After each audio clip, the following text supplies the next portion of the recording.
जय हिंद दोस्तों, आप सभी का स्वागत है। अगर आप लोग भी आरआरबी एनटीपीसी 2026 की तैयारी कर रहे हो तो ये मॉडल पेपर नंबर 12 आपके लिए बहुत ही इंपॉर्टेंट होने वाला है, जिसमें हम एनटीपीसी ग्रेजुएशन लेवल के लिए मोस्ट इंपॉर्टेंट क्वेश्चन देखने वाले हैं, जो एग्जाम में सीधा का सीधा आएगा। एग्जाम आपका दोस्तों कब से 16 मार्च से स्टार्ट होने जा रहा है दोस्तों, ग्रेजुएशन लेवल का। ठीक है, तो आप 16 मार्च से पहले ही पेपर देख लो कि कैसा आने वाला है एग्जाम में। तो पूरा पेपर इसी प्रकार से देखने को मिलेगा दोस्तों। तो पहले प्रश्न के साथ स्टार्ट करते हैं आज की क्लास का शुभारंभ। पहला क्वेश्चन आपकी स्क्रीन पर है। सारे क्वेश्चन आपको अटेंड कर लेने, बिना स्किप के पूरी क्लास अटेंड कर लो। एग्जाम में यहां से क्वेश्चन देखने को मिलने वाले हैं आप लोगों को। ठीक है, मृच्छकटिकम पुस्तक के लेखक कौन है? शुद्रक, अश्वघोष, बाणभट्ट या कल्हण? बहुत इंपॉर्टेंट क्वेश्चन है दोस्तों, बहुत इंपॉर्टेंट। इसका सही जवाब आएगा शुद्रक दोस्तों। ऑप्शन नंबर ए बिल्कुल परफेक्ट आंसर हो जाएगा। देखो, आज की इस वीडियो में मैं आपके लिए टॉप 50 क्वेश्चंस लेके आऊं। कितने? आज तो संख्या भी ज्यादा कर दी मैंने, टॉप 50 क्वेश्चंस हैं भाई। ये 50 के 50 क्वेश्चंस अटेंड कर लेना, आपके एग्जाम के लिए बहुत जरूरी है अगर सिलेक्शन लेना है तो। ठीक है, क्वेश्चन नंबर 2। हर घर जल गांवों में पेयजल सेवाओं का आकलन करने के लिए जल सेवा आकलन, किसका जल सेवा आकलन पहल किसने शुरू की है? भूपेंद्र यादव ने, हरदीप सिंह पुरी ने, सी आर पाटिल ने या गजेंद्र सिंह शेखावत ने? सही जवाब क्या आएगा? सी आर पाटिल आ जाएगा। Option number C will be the right answer. अगला क्वेश्चन देखेंगे, आप लोगों की स्क्रीन पर आ चुका है। पाइका नृत्य निम्न में से किस राज्य में किया जाता है? केरल, बिहार, झारखंड या मेघालय? तो आपको गुरुजी ये ऑप्शन नंबर सी झारखंड में किया जाता है। अगला प्रश्न, यामिनी कृष्णमूर्ति का संबंध निम्न में से किस शास्त्रीय नृत्य शैली से है? बेहतरीन क्वेश्चन आपके स्क्रीन पर आ चुका है मेरे भाई। बताइए इनमें से क्या ऑप्शन होगा। अब मैं ऑप्शन नहीं बोलूंगा, डायरेक्ट आंसर लिखा करूंगा। ठीक है, सही जवाब आ जाएगा कुचिपुड़ी और भारतनाट्यम। ऑप्शन नंबर डी इसका बिल्कुल करेक्ट ऑप्शन हो जाएगा। अगला प्रश्न, देखो इन 50 में से आप कितने क्वेश्चन लगा पाओगे आज की क्लास में, वो कमेंट जरूर करना। और अगर चैनल पर नए विजिट करो तो चैनल को सब्सक्राइब भी जरूर करना। ठीक है, मकर संक्रांति के दौरान मनाया जाने वाला पोंगल त्योहार किस राज्य में मनाया जाता है? बताएंगे आप लोग। महाराष्ट्र में, कर्नाटक में, आंध्र प्रदेश में या तमिलनाडु में? तो ये जो पोंगल त्योहार है मेरा भाई, तमिलनाडु में मनाया जाता है। Option number D. अगला प्रश्न, वर्ल्ड हैप्पीनेस इंडेक्स 2025 के अनुसार खुशहाल देशों में भारत की रैंक क्या है? इंपोर्टेंट है, सभी विद्यार्थी बताएं, बहुत ही इंपॉर्टेंट क्वेश्चन है। अगर आप लोग ऑप्शन नंबर सी टिक कर रहे हो तो सही जवाब है 118वीं रैंक है। अगला प्रश्न दोस्तों, आज की वीडियो में मोस्ट इंपोर्टेंट क्वेश्चन है ये सारे। बिहार का शौक किस नदी को कहा जाता है? हान हो नदी, ब्रह्मपुत्र नदी, कोसी नदी या दामोदर नदी? तो आप सभी को पता है बिहार का शौक कहा जाता है कोसी नदी को। Option number C. Thomas cup का संबंध किस खेल से है? बताइए। क्रिकेट, वॉलीबॉल, टेबल टेनिस या बैडमिंटन? तो थॉमस कप दोस्तों बैडमिंटन से संबंधित है और पुरुष में ये दिया जाता है दोस्तों। ऑप्शन नंबर डी इसका बिल्कुल सही जवाब है। अगला प्रश्न, सिंधिया गोल्ड कप किस खेल से जुड़े हैं? बताइए। हॉकी, देखो आंसर में पहले ही बोल देता हूँ, हॉकी होगा। Option number A. ठीक है, सारे ऑप्शन नहीं बोला करूंगा, मैं डायरेक्ट आंसर पे टिक करूंगा। जनगणना 2011 के अनुसार भारत में महिलाओं का साक्ष कितना प्रतिशत है? बहुत ही इंपोर्टेंट था दोस्तों। 2011 की जनगणना से 100% क्वेश्चन आएगा, पंचवर्षीय योजना से भी 100% क्वेश्चन आएगा। तो याद कर लेना ये दोनों टॉपिक। हालांकि मैं क्वेश्चंस करवाते रहूंगा भाई। 16 मार्च को पेपर है, आप लोगों को पता है, ग्रेजुएशन वालों का सिलेक्शन लेना बहुत जरूरी है। मैंने आपके लिए 7 बजे भी क्लास कर दी है मैथ और रीजनिंग की, और 8 बजे पूरा मॉडल पेपर सॉल्व करते हैं। सही जवाब 48.5%। अगला प्रश्न, जनगणना 2011 के अनुसार किस केंद्र शासित प्रदेश का लिंगानुपात सबसे कम था? बताइए इसका आंसर क्या होगा, क्या आंसर होगा? तो आंसर आएगा दमन और दीव। कितना था मेरे भाई? 618 था। कितना था? 618। अगर आपको एग्जैक्ट डाटा पूछे तो आप ये भी टिक कर सकते हो। ठीक है, अगला क्वेश्चन, भारत के अंडमान और निकोबार द्वीप समूह के उपराज्यपाल कौन है? शानदार क्वेश्चन है भाई, शानदार दोस्तों। ये जो मनोज सिन्हा है जम्मू कश्मीर के हैं दोस्तों। कहाँ के? जम्मू एंड कश्मीर के हैं दोस्तों। ठीक है, सीपी राधाकृष्णन दोस्तों राष्ट्रपति हैं दोस्तों। उपराष्ट्रपति कौन है भाई? 15वें नंबर के उपराष्ट्रपति बने भारत के। यहाँ पर लिख लो उपराष्ट्रपति। वो भी कितने नंबर के? 15वें नंबर के। एग्जाम में पूछेगा, आपसे पूछेगा कि ये जो सीपी राधाकृष्णन जी हैं, ठीक है, ये 15वें नंबर के उपराष्ट्रपति बने भारत के। ध्यान रखना। बाकी राष्ट्रपति कौन है आप लोगों को पता ही होगा। ठीक है, उपराष्ट्रपति दोस्तों आर्टिकल 64 के तहत राज्यसभा का पदेन सभापति होता है। विनय कुमार सक्सेना दोस्तों ये दिल्ली के उपराज्यपाल हैं। कहाँ के? ये दिल्ली के उपराज्यपाल हैं। ठीक है, फिलहाल इसका आंसर क्या होगा दोस्तों? क्या होगा? एडमिरल देवेंद्र कुमार जोशी, जो कहाँ के हैं? अंडमान और निकोबार द्वीप समूह के उपराज्यपाल हैं। वर्तमान में लद्दाख के उपराज्यपाल कौन है? कविंदर गुप्ता, विनय कुमार सक्सेना, अजय कुमार भल्ला साहब या मोहम्मद आरिफ मोहम्मद खान। अजय कुमार भल्ला साहब दोस्तों, अजय कुमार भल्ला साहब नागालैंड और मिजोरम के हैं दोस्तों, ठीक है, नागालैंड और मणिपुर के, सॉरी नागालैंड और मणिपुर के। तो कविंदर गुप्ता इसका सही जवाब है। चलिए अगला प्रश्न देख लेते हैं। क्वेश्चन नंबर 14 बताइएगा आप लोग। लोकसभा सदस्य बनने के लिए न्यूनतम आयु कितनी होनी चाहिए? शानदार सा क्वेश्चन है। हालांकि लोकसभा का गठन दोस्तों अनुच्छेद किस में होता है? अनुच्छेद कौन सा? 80 की 81, अनुच्छेद 81, ठीक है। 79 में संसद है, 80 में राज्यसभा है और 81 में लोकसभा है। तो 25 आयु तो होनी चाहिए भाई, 25 यहाँ पे, ये सी वाला ऑप्शन, यहाँ पर इस सी वाले को ऑप्शन को टिक कर लोगे, ठीक है। राष्ट्रपति और उपराष्ट्रपति दोनों के दोस्तों, राष्ट्रपति और राज्यपाल के लिए 35 वर्ष की आयु होनी चाहिए दोस्तों, ठीक है। आर्टिकल क्या, क्वेश्चन नंबर 15, विश्व जूनियर स्क्वैश चैंपियनशिप 2025 में भारत के लिए कांस्य पदक जीतने वाली पहली भारतीय खिलाड़ी कौन है? अंकिता रैना, अनाहत सिंह, दीपिका पल्लिकल या कोई नहीं इनमें से? सही जवाब अनाहत सिंह, ऑप्शन नंबर बी।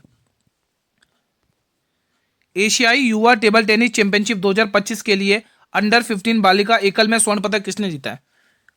बताएंगे इसका आंसर सभी विद्यार्थी? सही आंसर होगा दिव्यांशी भौमिक।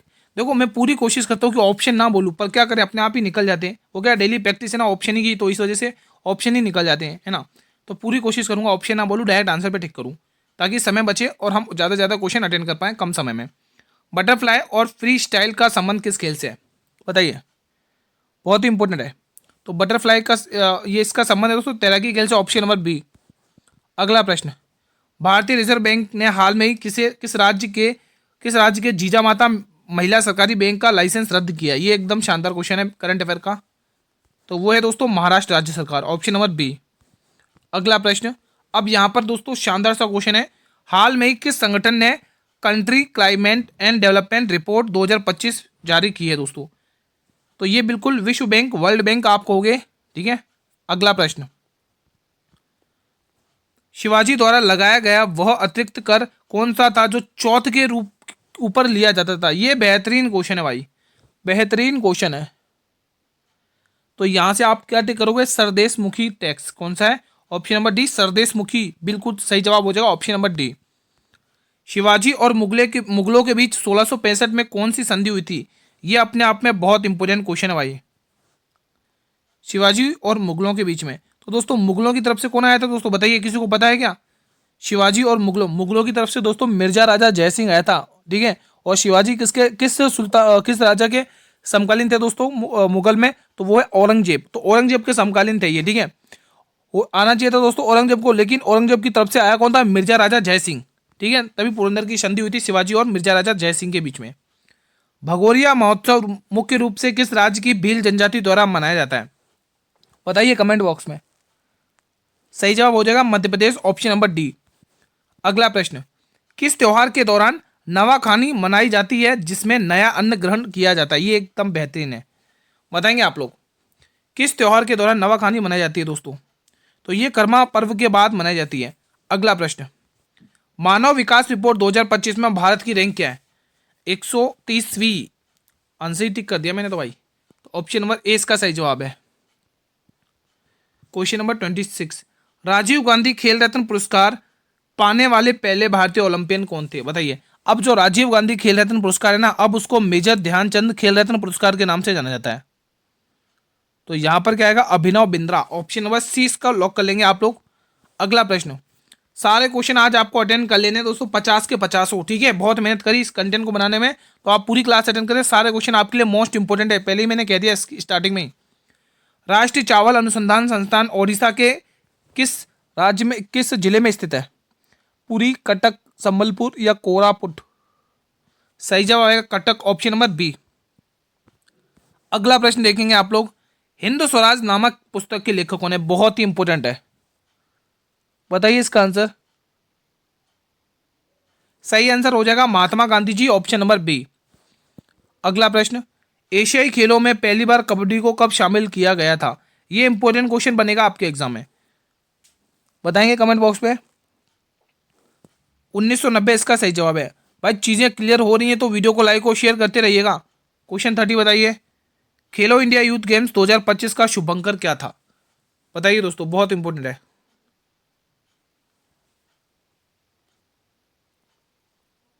सही जवाब गज सिम्हा हो जाएगा, डी ऑप्शन। बढ़े अगले प्रश्न की तरफ।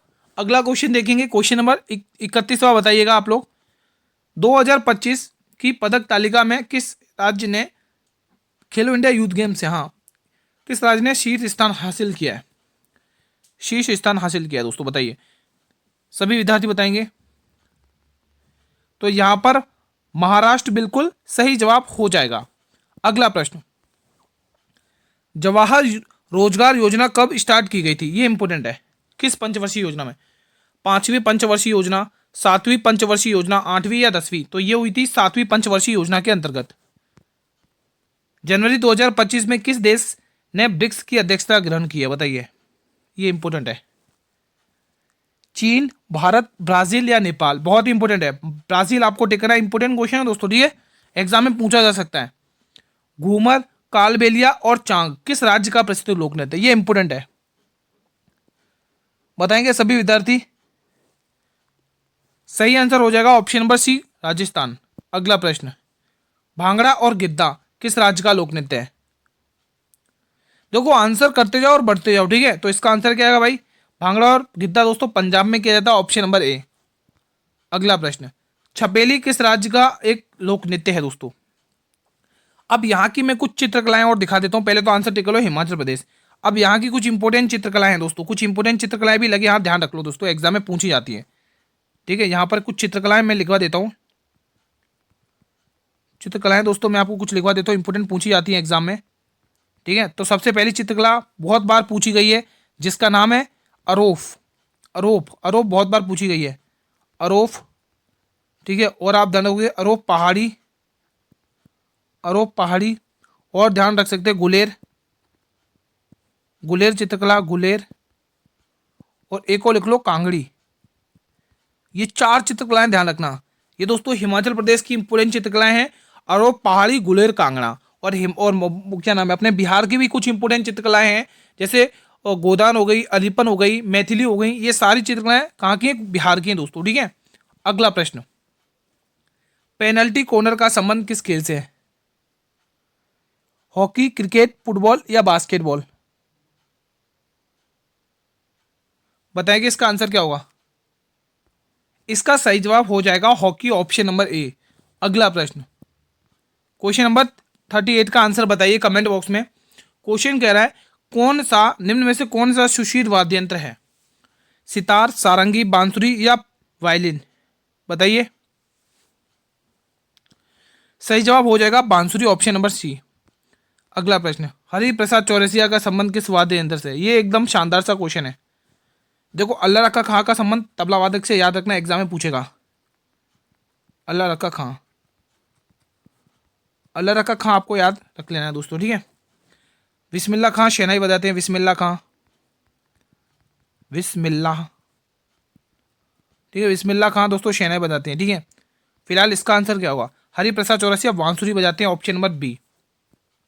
अगला क्वेश्चन, मार्च 2025 में भारतीय रिजर्व बैंक के कार्यकारी निदेशक के रूप में किसे नियुक्त किया गया? आरबीआई के, ठीक है दोस्तों। इसमें ऑप्शन में नहीं है, मैं लिख देता हूं, संजीव कुमार हसंदा। यहां पे लिख लो, आंसर लिख लोगे संजीव, संजीव कुमार हसंदा, संजीव कुमार हसंदा। ये नाम आप लोग याद रख लोगे, ठीक है, ये याद रख लोगे दोस्तों, ठीक है। अब यहीं पर दोस्तों आरबीआई की स्थापना पूछ लेगा, 1 अप्रैल 1935। यहीं पर लिख लो 1 अप्रैल 1935 में इसकी स्थापना होती है, एग्जाम में बहुत बार पूछा जाता है, ठीक है। और इसका जो हेड क्वार्टर है दोस्तों वो कहाँ पर है दोस्तों? हेड क्वार्टर कहाँ पर है? प्रेजेंट में मुंबई में दोस्तों। 1937 में इसका हेड क्वार्टर स्थानांतरित हुआ था, पहले कोलकाता था, उसके बाद 1937 में इसका हेड क्वार्टर स्थानांतरित होकर मुंबई कर दिया गया। इसका राष्ट्रीयकरण ध्यान रखना दोस्तों 1949 में हुआ था दोस्तों, है ना, नेशनलाइजेशन, एग्जाम में पूछता है। तो फिलहाल इसका आंसर जो होगा दोस्तों संजीव, यहाँ पर लिख लो क्या आंसर होगा इसका? संजीव कुमार हसंदा, ठीक है। इनमें तो ऑप्शन में ही नहीं है, ठीक है। ऑप्शन यहाँ पे आपको संजीव कुमार हसंदा टिक करना है। अगला क्वेश्चन, भारतीय राष्ट्रीय स्टॉक एक्सचेंज ने अपने गवर्निंग बोर्ड के अध्यक्ष के रूप में किसे नियुक्त किया है? बताइए। इंद्रनील भट्टाचार्य, श्रीनिवास इजेंटी, अनीश दयाल सिंह या डॉक्टर गीता वाणी रायसम? सही जवाब होगा डॉक्टर गीता रानी वायसम। अगला प्रश्न देखेंगे, सही है ना? कुछ लग रहा है मिस्टेक? हाँ लग रहा है मिस्टेक, बिल्कुल बी वाला ऑप्शन करोगे भाई, बी है ऑप्शन, डी नहीं होगा। श्रीनिवास एजेंटी आपको टिक करना है, B option will be the right answer. माफी चाहूंगा, रॉन्ग हो गया वो वाला, ठीक है, बी ऑप्शन टिक करना है आपको यहाँ पर। ये क्वेश्चन बताइए, सितंबर 2025 में राष्ट्रीय विज्ञान संचार और नीति अनुसंधान संस्थान की नई निदेशक कौन बनी है? ये एकदम शानदार क्वेश्चन, बताइए कमेंट बॉक्स में। एक बार मैं क्वेश्चन फिर से रिपीट कर रहा हूं, सितंबर 2025 में राष्ट्रीय विज्ञान संचार और नीति अनुसंधान संस्थान की निदेशक कौन बनी है? बताइए। इसका अगर आप डी ऑप्शन टिक करोगे तो बिल्कुल सही है, गीता वाणी रायसम, ठीक है, डॉक्टर गीता वाणी रायसम आपको टिक करना है। यहां पे मैं लिखता हूं डी ऑप्शन, क्या टिक करना है? डी ऑप्शन, ठीक है।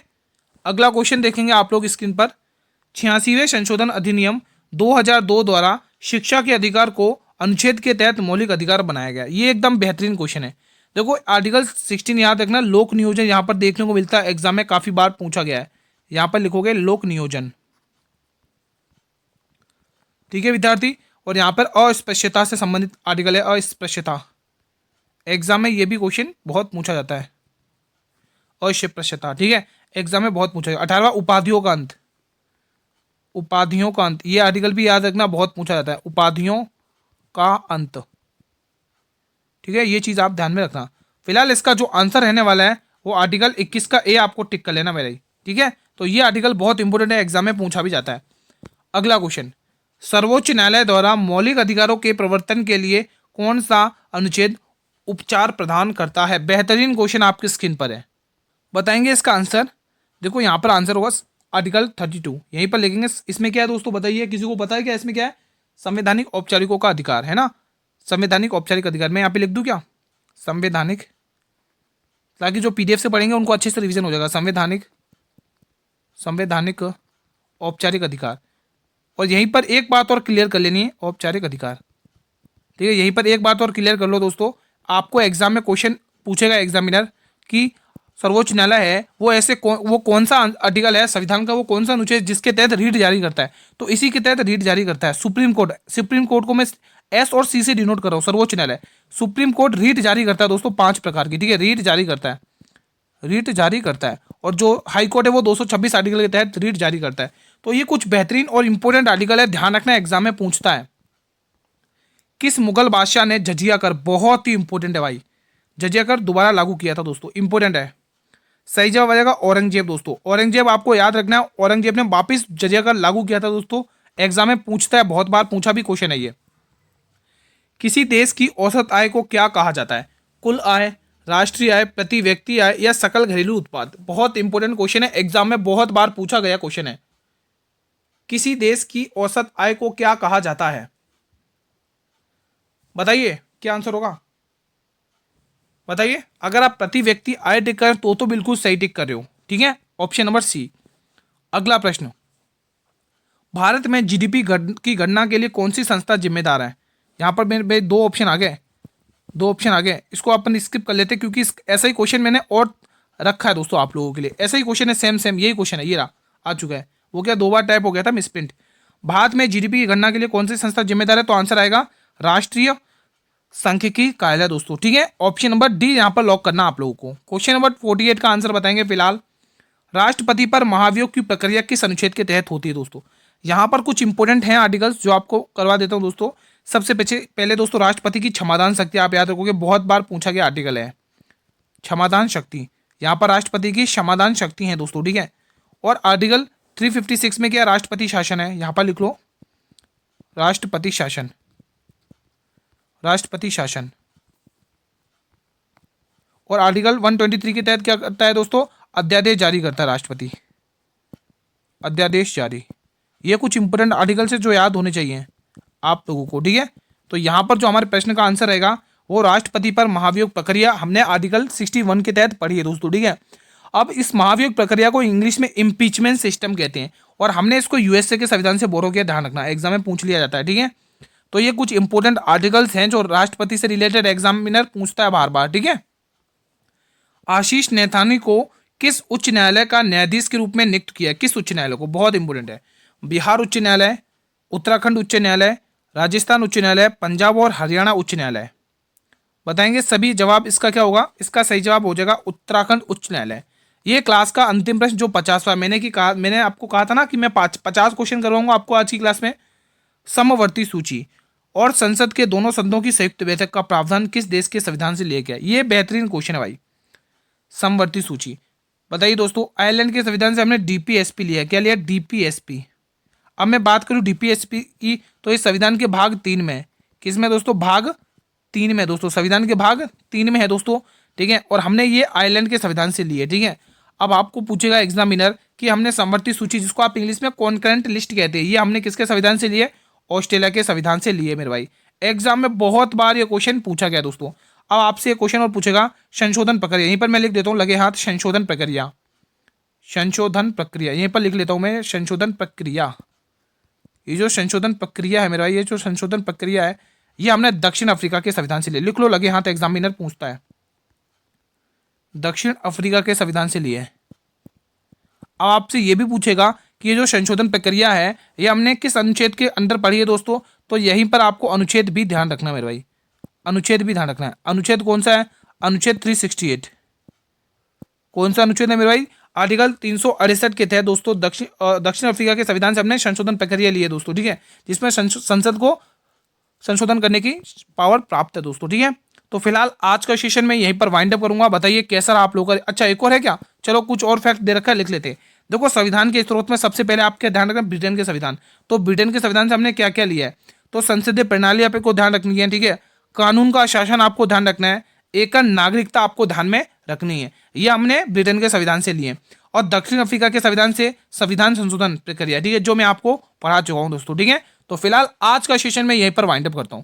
बताइए आप लोगों ने 50 में से कितने क्वेश्चन किए? ईमानदारी से बताइएगा दोस्तों, ठीक है भाई। आपका पेपर 16 मार्च से स्टार्ट हो रहा है। कब से? 16 मार्च से। अब आपके पास देखो आज 4 तारीख निकल गई, पता भी नहीं चला। मात्र 12 दिन बचे हुए। 12 दिन बचे हुए भाई आपके एग्जाम के, ग्रेजुएशन लेवल के 12 दिन शेष। अब इन 12 दिन में आप अच्छा स्कोर कर सकते हो, सिलेक्शन ले सकते हो अगर एग्जाम तक चैनल से जुड़े रहे। अब रही बात मैथ और रीडिंग की। मैथ और रीडिंग की जो कंबाइंड क्लास चलती है वो आपके डेली 7 बजे चलती है दोस्तों। डेली 7 बजे आ रही है विद पीडीएफ, आपको डेली पढ़ाया जा रहा है 7 बजे। जिसके भी मैथ और रीडिंग में नंबर नहीं आते वो क्लास ले लेना, आपका नंबर भी बढ़ेगा, मॉक टेस्ट में अच्छा स्कोर भी जाएगा। ये 7 बजे डेली क्लास आती है। और 8 बजे मॉडल पेपर पूरा आपको देखने को मिलता ही है, जैसा कि अभी देखने को मिल रहा है, ठीक है। तो ये दोनों ही क्लास आपको daily time to time attend करनी है एग्जाम से पहले, ठीक है दोस्तों। कोई डाउट हो तो आप कमेंट बॉक्स में कर लेना। इसकी पीडीएफ टेलीग्राम चैनल पर मिल जाएगी, जिसका लिंक वीडियो के डिस्क्रिप्शन बॉक्स में गिवन है। मिलते हैं नेक्स्ट वीडियो में, तब तक स्टूडेंट जय हिंद जय भारत।